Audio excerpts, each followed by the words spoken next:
this serial of episodes with Orlando Santamaria, and he's a very well-known real estate lawyer here in Puerto Vallarta. Thank you, Orlando. You're welcome. Thank you. Well, I have many questions about, not just about real estate, it's also about you. And I want that the audience, they know more about you. So tell us, who is Orlando Santamaria? Where are you from? I was born in a very small village here near to Puerto Vallarta, but we moved here when I was like a kid. My mom thought it was a great opportunity for us to, thrive in Puerto Vallarta, to go to a better school, to go to study. And so we came here and we settled here when I was like 11 years old. Like almost 20 years ago, right? No, a little bit more than that. A little bit more than that. Okay, so tell us why you decide to be a lawyer. It was when you were a kid, you want to do that? Yes. One of my uncles was a lawyer, and I look up to him, and I thought he was like the.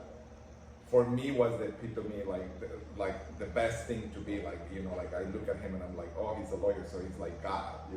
As a kid, I look at him and he had everything that I thought it was important, everything that I was like just mesmerized by him. And so I decided, I didn't even know what lawyer meant to be or what was meant. But I just saw him and I thought, I was like, yes, I want to be him when I grow up. That's good. So what do you love about Puerto Vallarta? I love everything actually. I like the weather. I like the people. I like the city. It's just a combination. I like the energy of it. Like a lot of people, it's complaining lately that it's growing so much. But I think what Puerto Vallarta has to me it's really important. It's its people. We are very. I think me because I think also myself like that. Probably I'm not. But we are very nice people. We are always willing to help. We are very friendly, and I travel around Mexico and I can see that. I can see the difference from people here in Puerto Vallarta. And what do you love about your job? Again, I love the people. I like to read a lot. So for me, being a lawyer actually became quite easy because lawyers, if you like to read, then it's a good job to have a lawyer because you have to read, basically, especially in a country like Mexico, that our legal system is statutory, so everything is contained in books and codes, and so that's why you have to have that passion for reading, because at the end of the day you will be always reading. That's good. So tell us a little bit more about the business of real estate. What are the taxes that buyers they need to take in consideration when they are buying a property here in Puerto Vallarta? Well, the taxes, buyers have to consider what we call the closing cost. Okay, so closing cost, it contains several items, and one of the most expensive item in a closing cost, it's usually the transfer tax. Okay, so the transfer tax is calculated, depends on where you buy your property. If you buy your property in Jalisco, the transfer tax is calculated using the legal value of the property. And the legal value of the property, most of the time, it's not the same as the commercial value of the property, So the commercial value is like, for example, if it's a condominium, this beautiful condominium that we are here, it's like a 750,000. That's the commercial value, and the other value is the one that the city gives that value. That's correct. That it's based on the property taxes. Is that correct? Correct. So the city has some sort of indexes, and that indexes the city divides the geography of the city in several sectors, just like any other city. You have the upper sector, which is the properties there are more expensive. Yeah. You have the middle class section, which properties are middle prices, and then you have the lower class section, just like any other city in the world. Okay, that's good. And what are the taxes that sellers they need to take in consideration this 2024? For sellers, it's the capital gains. But let me just come back a little bit to the buyers. Yeah. So with the buyers is the closing cost. A lot of your viewers and your clients probably will, like, when they get the closing costs, they can see closing costs are way higher than in the US. And now there is a question I always get, and I tell them, you know why? Because your property taxes are going to be ridiculously cheap. Like, for example, a property that is worth $1 million or $800,000 or $700,000. In the US, you probably would pay hundreds of or thousands of dollars for property taxes, while in Mexico, you're probably gonna pay a couple hundreds or, like something which people will go like, really, this is my property tax? So that's why closing costs, the government gets its money upfront.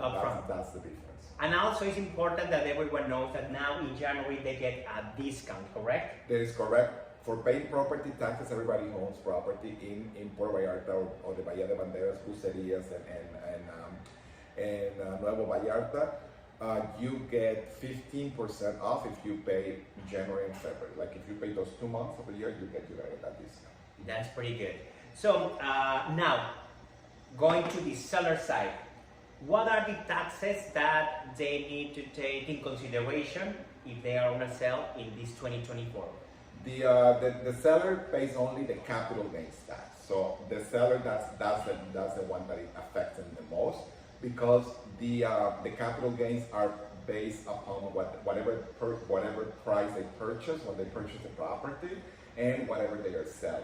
Okay, so and a big thing to consider is if you're selling in US dollars, just take into consideration that you're going to be affected by the exchange rate. So for example, somebody bought a property back in 2012, okay? And that property was $200,000 when they bought it, okay? So people who use the dollars as a currency, as a regular currency, they think in dollars, correct? Yeah. But in their deed, if you bought a property in Mexico, you have the $200,000, and then you also have to have whatever price was in pesos at the time you bought it. So it's in your deed, it's the record in your document, and the document the purchase document that they already gave you.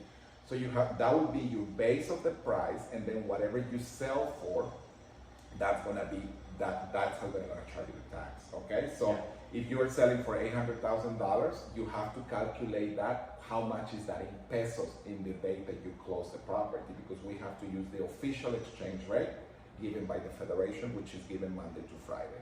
So it's important that you know that, because I had this experience with you, that you sit with the clients, and actually, well, I think that a good closing coordinator and a good real estate lawyer should sit with the client and explain the deed, especially if you are a buyer, to mention about those items, like this is the value that you are paying right now in US dollars, in pesos, this is the exchange rate, and I remember that you always say, if you want to sell your property, the price that your taxes are going to be calculated, it's going to be this amount in pesos.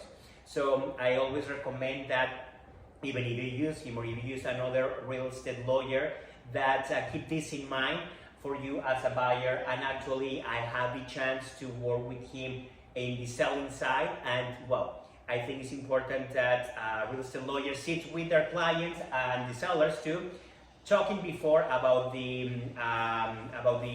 taxes that they have to pay, right, before listing, and also to explain them a little bit more about the process when they're gonna get the money and things like that. Correct? Correct. Yeah. It's very important for the seller, like the seller who is about to list the property, or who is the property is listed.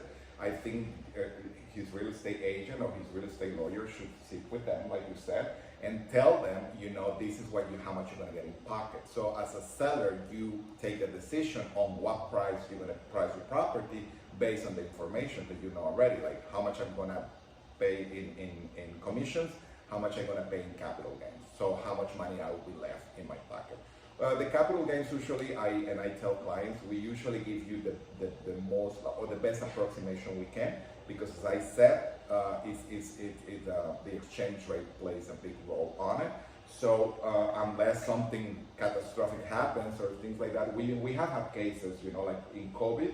During COVID, we have cases where we use calculations for clients who were selling during COVID times, and we use the 19 pesos per 1 USD exchange rate. And when that thing happened, suddenly the exchange rate was 24 pesos.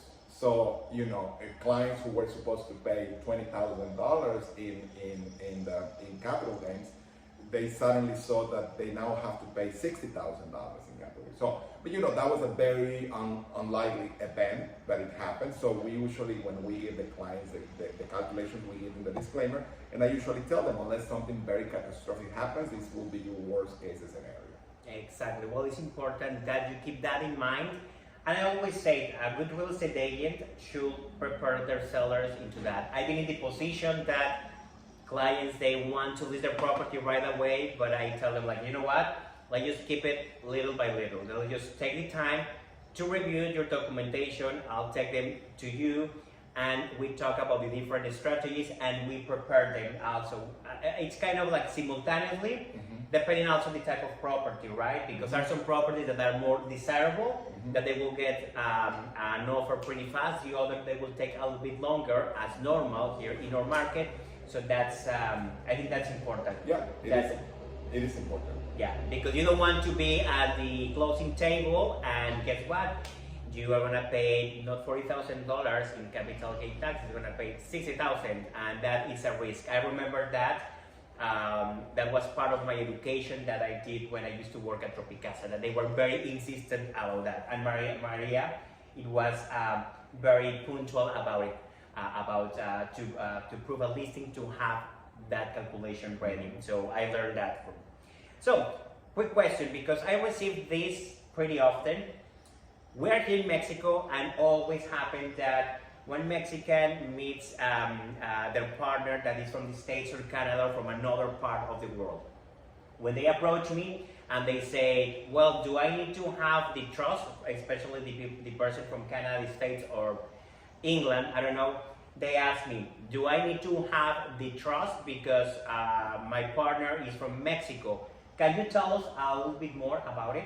Yeah, sure. So it's also a question I get a lot. Okay. It's because it's the nature of our city, we have a lot of people coming here on vacation, a lot of expats living in the city. And of course, we as humans, we fell in love with somebody else and and all that story.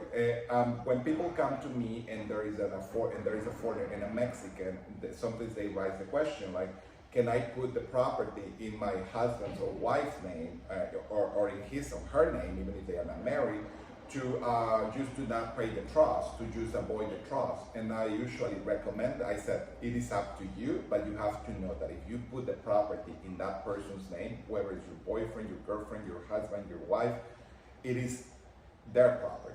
So if you later once, like you break up, something happens, you're not happy with that person anymore, and you want your property, guess what? It's not your property. It's not your property. It's their property.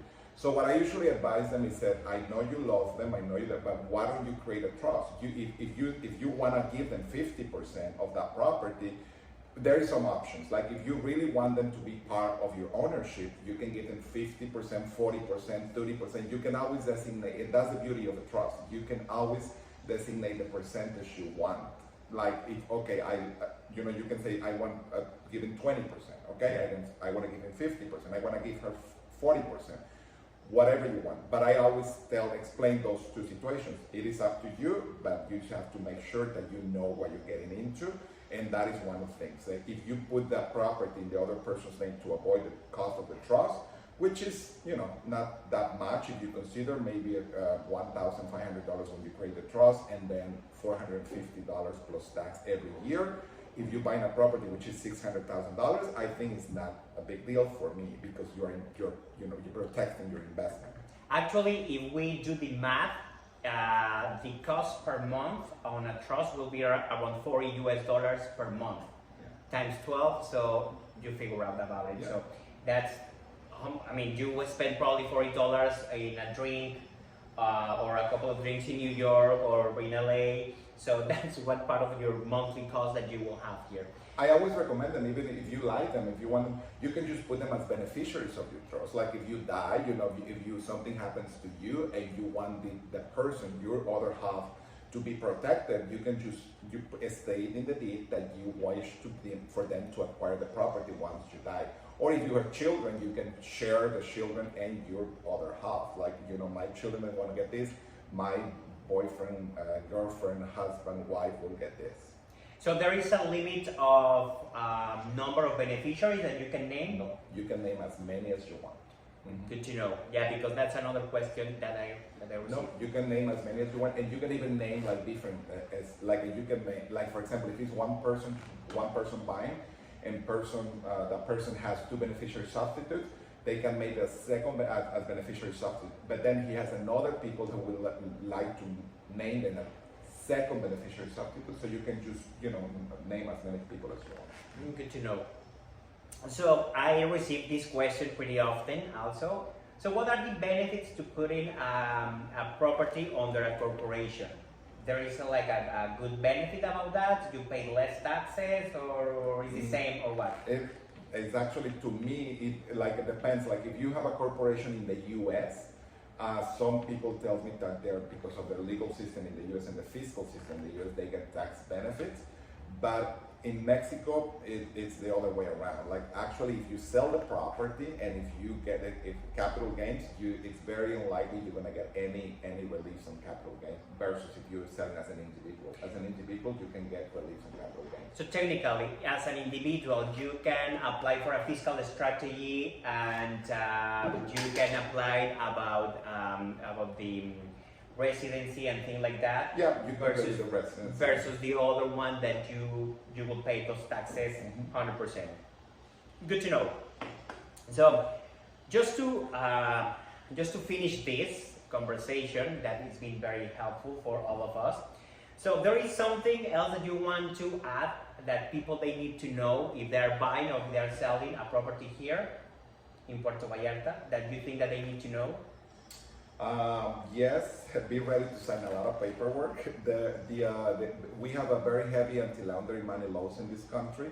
So just to make sure that that you're going to be signing a lot of paper, a lot of forms, and you're also going to be given very sensitive information. A lot of people, when they are asked for sensitive information, they kind of think like, oh, it's Mexico. Oh, they're going to steal my money. They're going to and it's the reason why we as closing coordinators or lawyers or the lawyer will ask you that information is because it is required by law. Our civil law, and in that case, the documents where the trusts are contained, we need to identify fully people participating in a trust, because a trust is one of those what we call vulnerable activities. So it's a vehicle that can be used for illegal activities. So that's why they are they're under the scrutiny or Mexican IRS. That doesn't mean that it's something wrong or bad with it. It's just that you're gonna be asked a lot of information. You just have to tell them, yeah, it's me who is controlling the trust. It's me who is gonna buy the property. It's me who are gonna be enjoying the benefits of that trust. That's it. That's good. Well, thank you so much. But before that, we leave. I have this dynamic. So I'm gonna give you 5 words, and then you're gonna tell me the first thing that comes to your mind. Okay. Amsterdam. Second home. Taco or tequila? Tequila. Law or sing? Sing as in singing? Yeah. Law. Okay. Do you prefer to paint or do you prefer to do a sculpture? Hard one. I don't know how to do any of those, but I will say sculpture. French or English? Both. Okay. I love both languages. I'm learning French now, but I love both languages. Mm-hmm. Well, thank you so much. And actually, it's very important that you know that I think you are the only real estate lawyer here in town that speaks Spanish, English, and French. That for the French community, even that you speak English. So he's very easy to communicate in French and help you with all those items that you need to know if you want to, if you need a lawyer too. I'm improving my French, so now I'm taking legal French, which I'm hoping, when I'm meeting people, especially French Canadians or people from France, I'm gonna be able to explain to them all the legalities the same way I do to English speaker people. Hopefully that will be the case in the next upcoming months. That's awesome. Other thing that I want to add is that at your office you do immigration too? Mm-hmm. What else do you do? We do immigrations. We help people to get residencies, and then we help them in the process how to try to minimize the capital gains impact. So we explain that process and we follow all the process so they can achieve that. Either is the exemption, because our law allows sellers every 3 years to exempt capital gains up to a certain amount. A lot of people think like, oh, I'm not gonna pay taxes. Wrong. We have to check, depends on how much you're selling for. That is how the exemption will be applied to your transaction. That's pretty good. Every case is different, and well, it is good that you know that in case if Lex 360, they are a good source for all of you that are thinking of doing that move of immigration, or well, your real estate agent will feel free to ask to your real estate agent actually to bring them to the table too, that they can help you with all this process. And my recommendation always, I say, for example, when people they are looking for a real estate agent, is that they interview 3 of them. So I think in this case will be the same, because we are in the same field, and everyone has a different style of doing business. In the end of the day, just to approach the same goal, but also it's a lot about personalities. You don't think so? It is. I think I always tell my clients, whenever they come to me and they meet with me, I said, take your time. Probably you want to meet somebody else, another lawyers. I can give you the names and recommendations, because I have a lot of colleagues in the field that we are we like each other, and we work together sometimes. So I always tell them, it depends on how you feel. At the end of the day, we're humans, and being, whatever you feel with the other person, follow that instinct. Like it's good to follow that what you feel. Exactly. Well, thank you so much, Orlando, for taking the time to tell us all this helpful information. And I'm sure it's not going to be the first time. So I would like to have you in the second season of these episodes. So I will be glad to participate. Awesome, sounds good. So, well, thank you so much for watching this episode, and stay tuned, because next week we have a very good, another amazing guest. And remember just to like, comment, and share this video. And if you are watching this on social media, do the same. And if you want to know more content about real estate, keep watching this channel or this real estate profile. Thank you so much. Bye. Bye.